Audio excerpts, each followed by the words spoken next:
เนาะมีเอากระไรมันนะกินมีสะไคร้เด้อ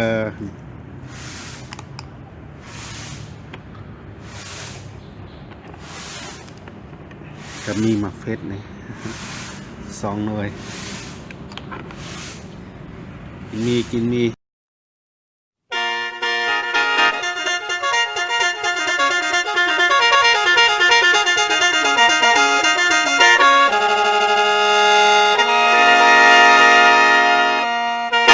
สวัสดีพี่น้องๆทั้งในโลกคลิปเลยเนาะนี่ผมมีอันเดอร์ไลน์พาพี่พาน้องมากินมีโตมเนาะหายความคิดทอดคิดถึงนำกันแน่เนาะ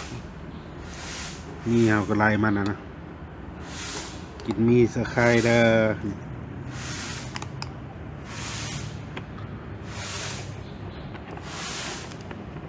กับมีหมักเฟสนี่2 หน่วย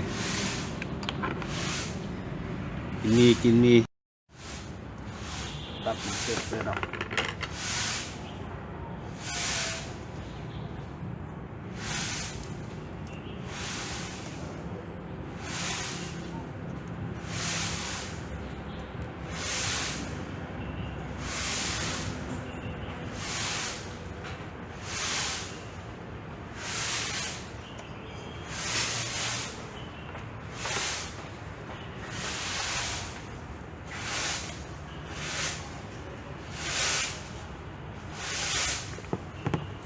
มาพี่น้อง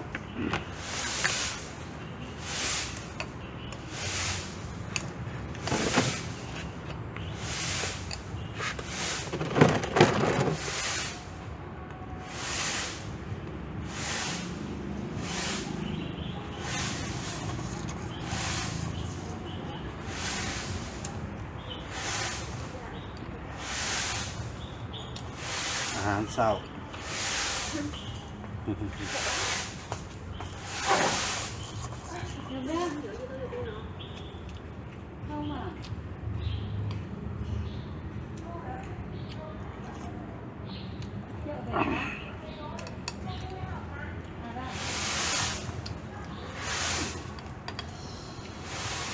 มาขอสาด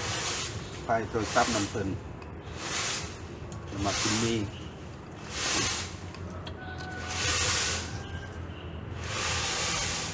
ไฟฟ้าตัดไป2-3 มื้อนะแต่ว่าเขาจะว่าไฟขึ้นมามันนี่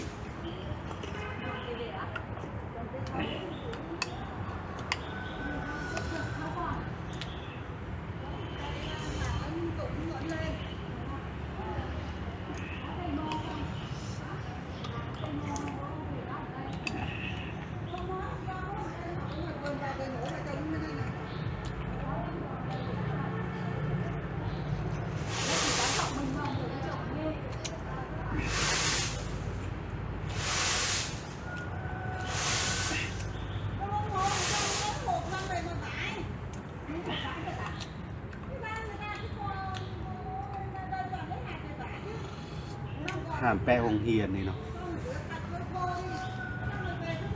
เดือนใจดีเคยมานั่งกินเฟอกินมีกินกาแฟนั่น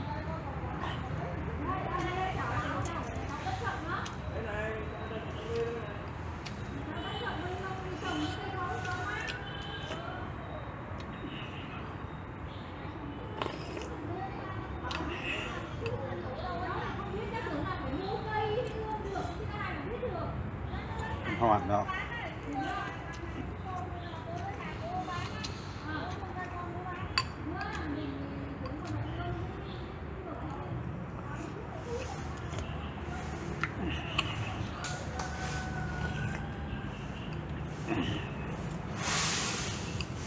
มีเฮียน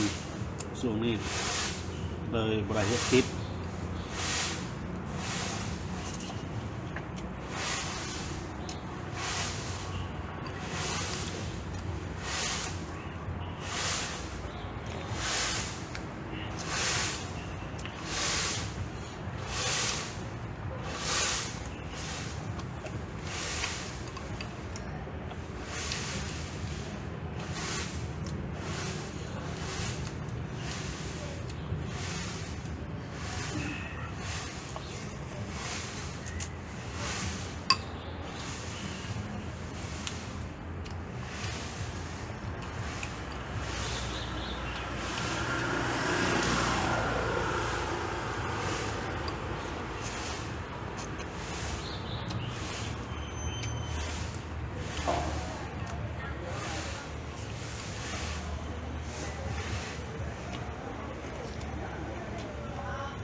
กินมี